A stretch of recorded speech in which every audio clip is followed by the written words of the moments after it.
I'm so excited.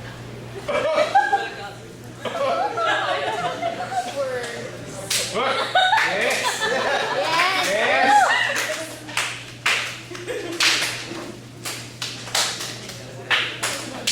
Bakit siya may bawal? May nagwawala. So, Korean leading man. Ano yun?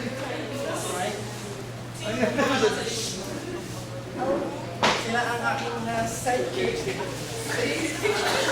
Bakit sila na mga ganito? Sidekick nga eh. Kaya sila naka-sidekick. So, kung dapat Korean film to, bakit wala naman sa itsura nila ang pamilya? Ito sa aking kanan, siya si Master Eman. Galing siya sa Thailand. Siya ay isang martial artist.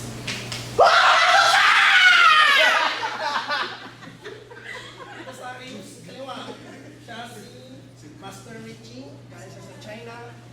Siya ay isang Tai Chi Master.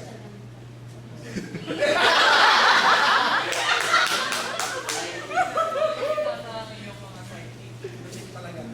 So, tell us about your character. Ako isang anak ng mafia master. Mafia leader. Na siya ay masyadong mayaman na tapos sa part ng story ay ma-friend in love ako sa isang magandang binibini na yung pag-aaral din ng laban bilin sa monster at ako para sa pagmamahal ko sa akin.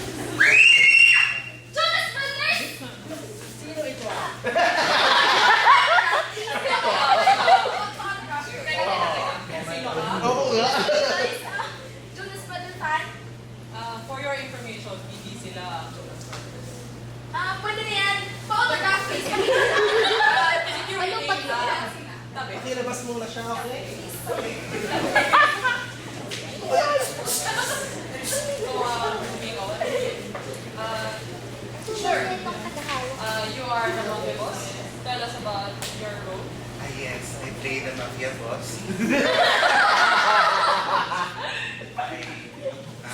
In the story, I donate all my hair to my son. So, mafia boss, ano ba ang ginagawa niyo?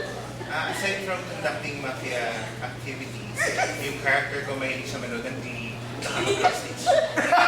Baka basket. So, for the best friend, Yes, darling, I play the best friend in the movie, no? And as you can see, beside me, we have a really, really depressed darling, the leading lady. And you know why? Nagkaroon ng split ends ang kanyang kilay. Let's explain, Eman.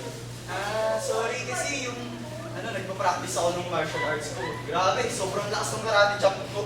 Eh bigla siya napadaan, tinamaan ng kilay. Sorry ka. Sorry.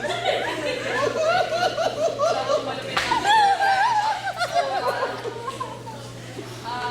for sir, tell us about your role in the movie. Ako yung monster sa... I love you. Kailangan ba talagang Wait. Ipapaliwanag ko. Alam ko, it's very weird. Kasi this was originally a Japanese na movie. And it was supposed to be called Ultraman Alexis. Ultranet for short. Pero na-bankrupt yung Japanese company, binenta siya sa Korea, and ginawa siyang romantic comedy. Pero the monster has contractual obligations para mag-appear pa rin sa movie. kailangan ba talaga ang monster? Kasi nag-try ako nung hindi monster, hindi talaga. Monster lang talaga. Shot moment. Or sir, Patrick. Tell us about your character. Ang character ko ako yung guy na mga fall in love sa Korean lady. Pero mamapatay ako ng Korean leading man. Sa sidekicks niya. Kailan ka ba namatay sa movie? Actually, malaking break para sa akin itong palabas na ito. Mga 5 minutes bago ko pa si opening title. So, mukhang exciting na itong movie. Would you like to Yes, we're still in production. production, so hindi kami nakagawa ng film trailer. Pero ngayon, right now, live, we're going to make a live trailer for everyone.